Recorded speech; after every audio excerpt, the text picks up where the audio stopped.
முன்னணி செய்தியை பார்த்து வருகிறோம். தமிழகத்தில் ஊரக உள்ளாட்சி தேர்தல் தள்ளிப்போக வாய்ப்பு இருப்பதாக தகவலானது வெளியாகி இருக்கிறது. ஊரக உள்ளாட்சி தேர்தல் தள்ளிப்போக வாய்ப்பு இருப்பதாக தகவல் வெளியாகி இருக்கிறது. இது குறித்த விவரங்களுக்காக இணையவிருக்கிறார் எம்முடைய செய்தியாளர் ராஜேஷ். ராஜேஷ், வணக்கம். ஊரக உள்ளாட்சி தேர்தல் தள்ளி போவதாக தகவல் வெளியாகி இருக்கிறது. என்னென்ன காரணங்களால் தள்ளி போகும் என எதிர்பார்க்கப்படுகிறது? இது குறித்த விரிவான விவரங்களை பகிர்ந்து கொள்ளலாம். கௌதமி, வணக்கம். தற்போது நாம் தமிழ்நாடு மாநில தேர்தல் ஆணையம் சென்னை கோயம்பேட்டில் இருக்கக்கூடிய தலைமை அலுவலகத்தின் முன்புதான் இருக்கின்றோம். சில அதிகாரிகளிடம் நாம் விசாரித்த போது ஊரக உள்ளாட்சி தேர்தல் நிச்சயமாக தள்ளி போகும் என்ற ஒரு தகவலை அவர்கள் நமக்கு தெரியப்படுத்துகிறார்கள். அதற்கு காரணமாக பல விஷயங்களையும் அவர்கள் சுட்டிக்காட்டுகிறார்கள். இந்த ஊரக உள்ளாட்சி தேர்தல் என்றால் என்ன என்பதால், அதாவது கிராமங்களில் வார்டு கவுன்சிலர், அதே போல வார்டு மெம்பர், ஊராட்சி மன்ற தலைவர், ஒன்றிய கவுன்சிலர், மாவட்ட கவுன்சிலர் உள்ளிட்ட பல்வேறு உள்ளாட்சி பிரதிநிதிகளை தேர்வு செய்யக்கூடிய தேர்தல் தான் ஊரக உள்ளாட்சி தேர்தல். இந்த தேர்தல் பொறுத்தவரையில் கடந்த 2019ஆம் ஆண்டு நடைபெற்றது. தமிழ்நாட்டில் தற்போது 36 மாவட்டங்கள் இருந்தாலும் கூட அப்போது 27 மாவட்டங்களில் தான் அந்த தேர்தல் நடத்தப்பட்டது. மீதம் இருக்கக்கூடிய 9 மாவட்டங்களுக்கு அப்போது தேர்தல் நடத்தவில்லை. காரணம், இந்த வார்டு இந்த எல்லைகளை மறுவரையறை செய்வது போன்ற விஷயங்கள்லாம் இருந்தது. எனவே அவற்றை சரி செய்து கிட்டத்தட்ட 21 மாதங்கள் கழித்துதான், அதாவது 2021இல் தான் அந்த தேர்தல் என்பது 9 மாவட்டங்களுக்கு நடத்தப்பட்டது. 2019இல் 27 மாவட்டங்களுக்கு நடத்தப்பட்ட உள்ளாட்சி தேர்தலுக்கான அந்த பதவிக்காலம் என்பது வரக்கூடிய டிசம்பர் மாத இறுதியோடு நிறைவடைகின்றது. எனவே இந்த ஆண்டிலேயே தேர்தலை அறிவித்து நடத்த வேண்டிய கட்டாயம் தமிழக அரசுக்கு இருக்கின்றது. ஆனால் அந்த தேர்தலை நடத்துவதில் மீண்டும் சில சிக்கல் இருப்பதாக குறிப்பிடுகிறார்கள். அதாவது 2 கட்டங்களாக இருக்கின்றது. ஒரு பேட்சுக்கு பாத்தீங்கன்னா அந்த 27 மாவட்டங்களுக்கு இந்த டிசம்பர்ல முடியுது. அந்த இன்னொரு பேட்ச் இருக்கிறாங்க பாத்தீங்களா, 9 மாவட்டங்கள், அந்த பேட்ச் 2026ல தான் முடியுது. கிட்டத்தட்ட 21 மாதங்கள் 2 பேருக்கும் வித்தியாசம் இருக்கு.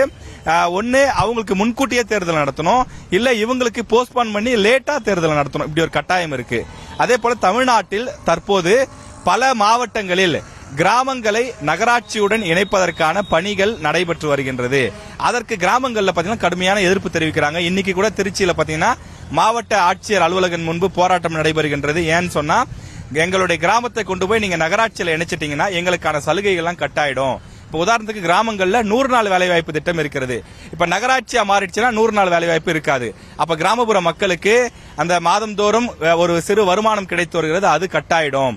அதே மாதிரி பாத்தீங்கன்னா நகராட்சினா வரி அதிகம். குடிநீர் வரியாக இருந்தாலும், சொத்து வரியாக இருந்தாலும், வீட்டு வரியாக இருந்தாலும் நகராட்சிகள்ல அதிகமாக இருக்கிறது. கிராமப்புறங்கள் என்று சொன்னால் மிக குறைவு அல்லது இலவசம் என்ற அடிப்படையில தான் தற்போது செயல்பட்டு வருகின்றது. எனவே இப்படிப்பட்ட சூழ்நிலைகளை காட்டி பல இடங்களில் எதிர்ப்புகளை தெரிவித்து வருகிறார்கள். எனவே அவற்றையெல்லாம் சரி செய்து வார்டு மறுவரையறை செய்ய வேண்டிய கட்டாயம் என்பது இருக்கின்றது. அந்த பணிகள் ஒருபுறம் நடைபெற்றுக் கொண்டிருக்கிறது. அரசியல் ரீதியாகவும் சில விஷயங்களை திமுகவினுடைய உள் விவகாரம் அறிந்த சிலர் தெரிவிக்கிறார்கள். அதாவது 2026 தேர்தலுக்கான அந்த பணிகள் என்பது தற்போது நடைபெற்றுக் கொண்டிருக்கிறது. இதற்காக குழு அமைக்கப்பட்டிருக்கிறது. எனவே அந்த பணிகள் வேகமாக நடைபெற்று வரக்கூடிய சூழ்நிலையில் இப்போது உள்ளாட்சி தேர்தல் நடைபெற்றால் திமுக கூட்டணி இருக்கக்கூடிய அந்த கூட்டணி கட்சியினருக்கு அந்த தொகுதிகளை, அந்த பகுதியை, அந்த பல்வேறு பதவிகளை பிரித்து கொடுக்க வேண்டிய விஷயம் வரும். ஒன்றிய கவுன்சிலர், மாவட்ட கவுன்சிலர் போன்ற பதவிகளை கூட்டணி கட்சியினருக்கு தொகுதி பங்கீடு போல செய்து கொடுக்க வேண்டிய ஒரு சூழல் வரும். எனவே எப்படி பார்த்தாலும் கூட்டணி கட்சியினருக்கு மனக்கசப்புகள் ஏற்படுவதற்கான வாய்ப்பு இருக்கிறது. இதற்கு உதாரணமாக கடந்த உள்ளாட்சி மன்ற தேர்தலையே நம்ம பார்த்தோம். எங்களுக்கு இந்த ஒன்றிய கவுன்சிலர் போதுமானதாக இல்லை, இந்த மாவட்டத்தில் எங்களுக்கு எத்தனை இடங்கள் வேண்டும் என ஒவ்வொரு கட்சியும், கூட்டணியில் இடம்பெற்றிருக்கக்கூடிய கம்யூனிஸ்டுகளாக இருந்தாலும் மற்ற கட்சிகளாக இருந்தாலும் எல்லாருமே கூடுதல் இடங்களை பெற வேண்டும் என்றுதான் யோசிப்பார்கள். எனவே 2026 தேர்தல் நெருங்கக்கூடிய இந்த வேளையில் ஒற்றுமையாக கூட்டணியோடு சென்று தேர்தலை சந்திப்பதுதான் புத்திசாலித்தனமாக இருக்கும். இந்த நேரத்தில் உள்ளாட்சி தேர்தலை வைத்து கூட்டணிக்குள் ஒரு மனக்கசப்பு, சிறு சலசலப்பு போன்றவையெல்லாம் வருவது தேவையற்றது என்று கருதுவதாகவும் திமுக வட்டாரங்கள் நமக்கு தகவலாக கிடைக்கின்றது. அதே போல இந்த விஷயத்தை பொறுத்தவரையிலே அப்ப என்ன நடக்கும், இந்த டிசம்பர் மாசத்தோட உள்ளாட்சி தேர்தல் நடந்து முடிஞ்சிருச்சு, அதாவது அவங்க பதவிக்காலம் முடிஞ்சிருச்சு.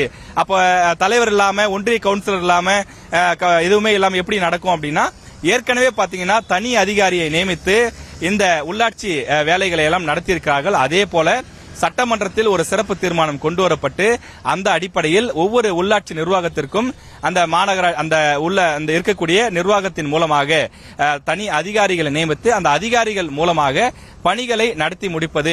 இன்னும் 2026 வரை இந்த எலெக்ஷனை தள்ளி போடுறதா திட்டமா இருக்குன்னு சொல்லி சொல்றாங்க.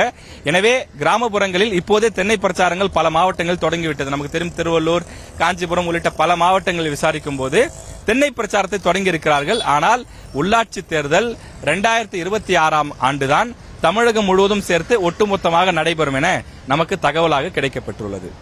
ஊரக உள்ளாட்சி தேர்தல் தள்ளி போவதற்கான விவரங்கள் குறித்த உங்களுடைய விரிவான விவரங்களுக்கு நன்றி ராஜேஷ். செய்திகளை உடனுக்குடனும் துல்லியமாகவும் தெரிந்து கொள்ள சப்ஸ்கிரைப் பண்ணுங்க.